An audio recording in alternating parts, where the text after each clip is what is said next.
The walls in Sybil's house whispered at night. At first, she thought it was the wind pressing through the cracks in the old Florida frame. But the noises didn't behave like wind. They came in sudden rustles and quiet tapping, like fingernails against sheetrock. Sometimes, there were hushed murmurs that stopped when she entered the room.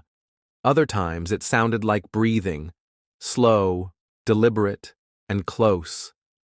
Too close. The house hadn't always been strange, just small. Sybil had inherited it from her mother years ago, and it stood at the edge of a cul-de-sac, its paint sun-faded and its porch slats sagging. Retired, alone, and not one for fuss, Sybil kept to herself. She crocheted in the evenings, listened to her radio, and left the television off more often than not. Her dog, Moxie, a wiry little terrier, was her only companion. But lately, Moxie had taken to growling at the walls, not barking, just a low, persistent growl, like he was warning something to stay back. Sybil tried ignoring it.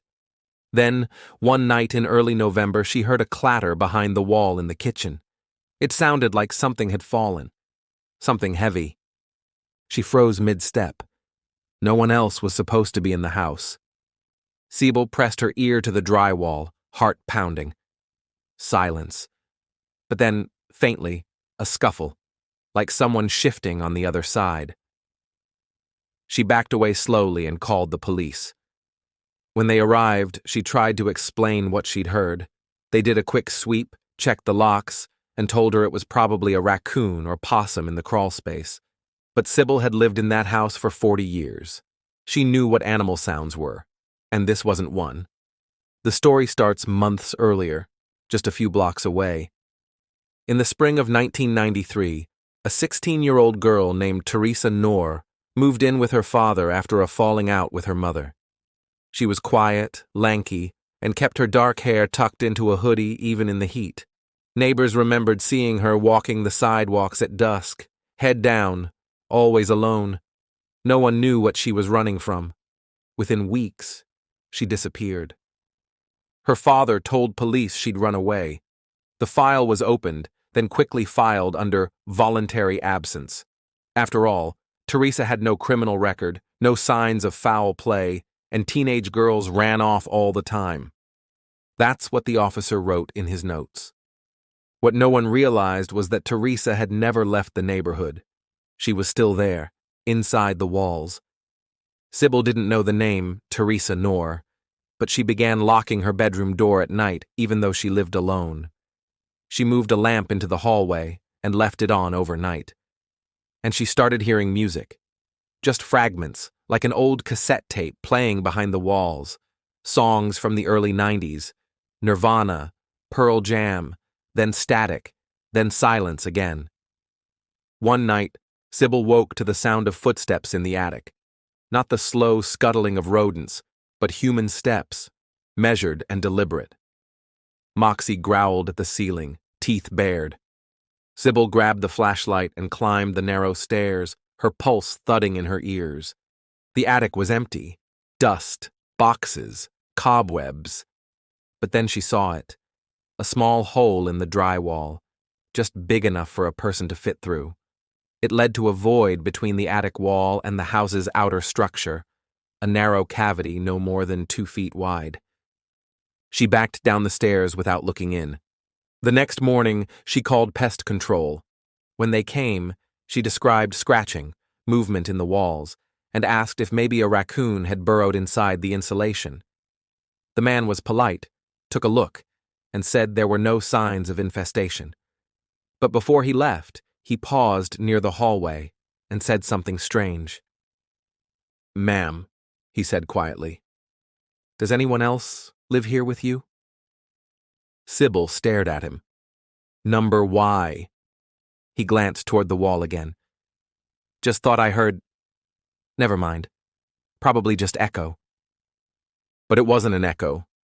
Teresa had been living in the hidden spaces of Sybil's home for nearly 7 months. She ate scraps when Sybil was asleep. She drank from the tap when the bathroom was empty.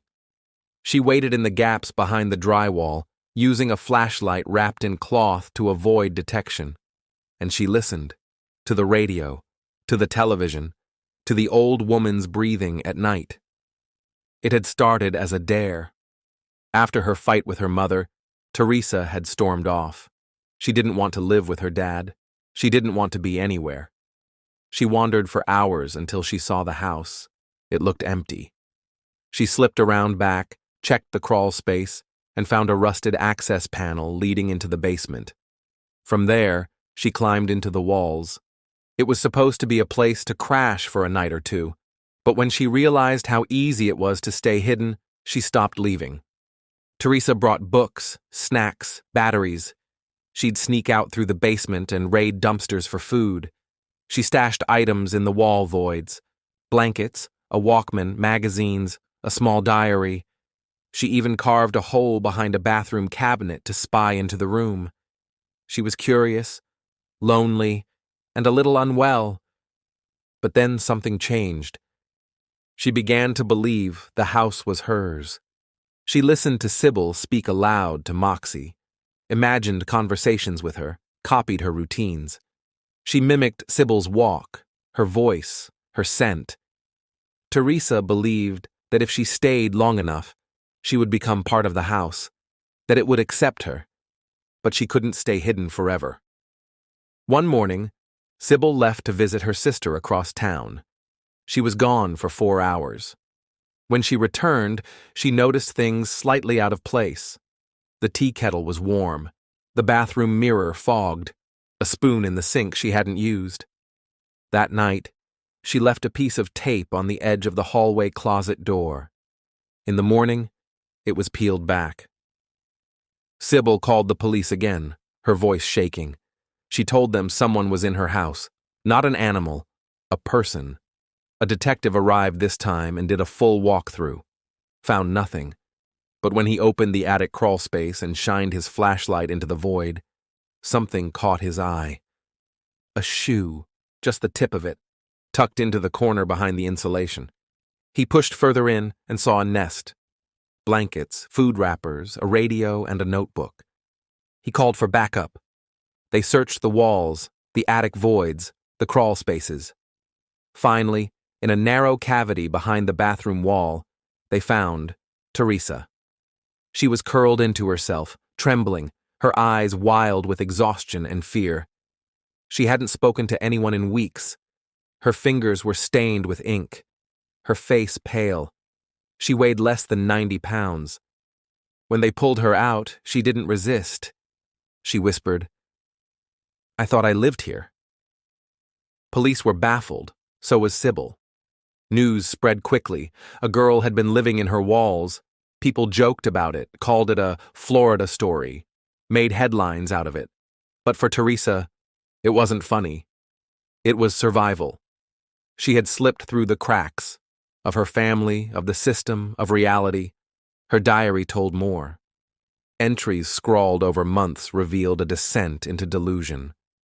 She wrote about becoming invisible, about listening through the walls, about merging with the house itself. One entry read, "If I don't move, I can hear her dreams."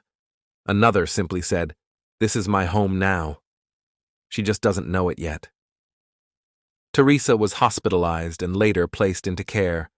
Her story faded from headlines within days. Sybil sold the house a year later. She couldn't sleep there anymore, not because she felt unsafe, but because the walls had betrayed her. They had kept secrets from her, held someone close, just inches away, without ever letting her know. To this day, no one knows how often this happens. How many voids in old homes might carry whispers?